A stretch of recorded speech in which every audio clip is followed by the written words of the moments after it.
You're absolutely going to love this Sri Lankan mutton curry. The meat is marinated in spices and cooked with onion, curry, and pandan leaves and more spices. This meat is cooked for a long time, stewing it with a little bit of water and in its own liquid. The gravy is then dried up and finally coconut milk is added and it's allowed to cook off again. The result is a dry, flavorful mutton dish.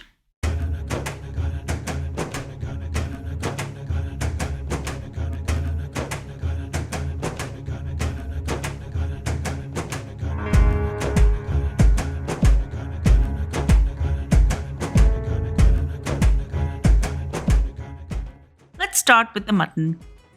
I have 1 kilo or 2.2 pounds of mutton.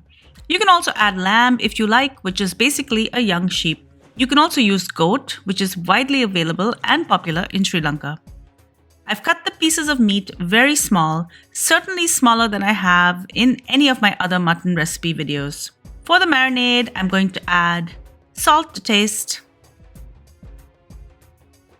3 teaspoons of ginger and garlic paste, 1 tablespoon of crushed pepper, 1.5 tablespoons of Sri Lankan curry powder, 1 teaspoon of turmeric powder, 1 teaspoon of chilli powder, and 2 tablespoons of oil. Mix this together and leave it aside for 30 minutes to overnight. In a wide sauté pan, I'm going to add 2 tablespoons of coconut oil, and once it melts, I'm going to add half an onion that I've sliced. This is roughly about 150 grams. Add some salt to help it brown faster. Next, I'm going to add 6 pieces of pandan leaves. This is roughly 3 inches long. I've left these pandan leaf pieces long on purpose so you can see them after they've cooked and you can fish them out easily. I'm also going to add half a cup of curry leaves. Mix this together well. I've crushed 5 cardamom seeds and I'm just going to add these in. The combination of the pandan and curry leaves and cardamom is incredibly fragrant.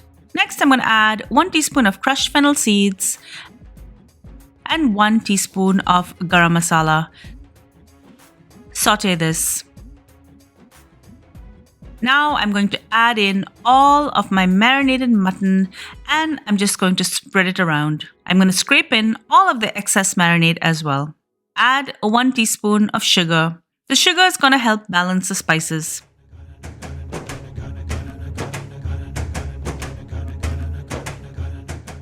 Now I'm going to cover this and I'm going to let it cook for about 20 minutes, but I'm going to make sure to stir frequently so it doesn't burn. By covering this, the pot is going to create enough steam, but you will still need to check and stir it frequently. After about 20 minutes, I'm going to add in half a cup of water. Mix this together, cover it, and continue cooking it for another 20 minutes.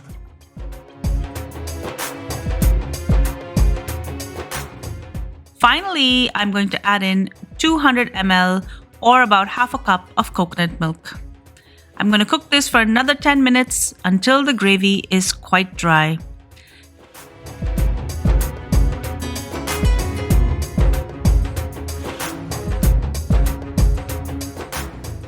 Taste for salt and seasoning and add more salt and chili powder to taste.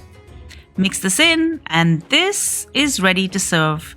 This is great served with roti, rice or string hoppers. Enjoy!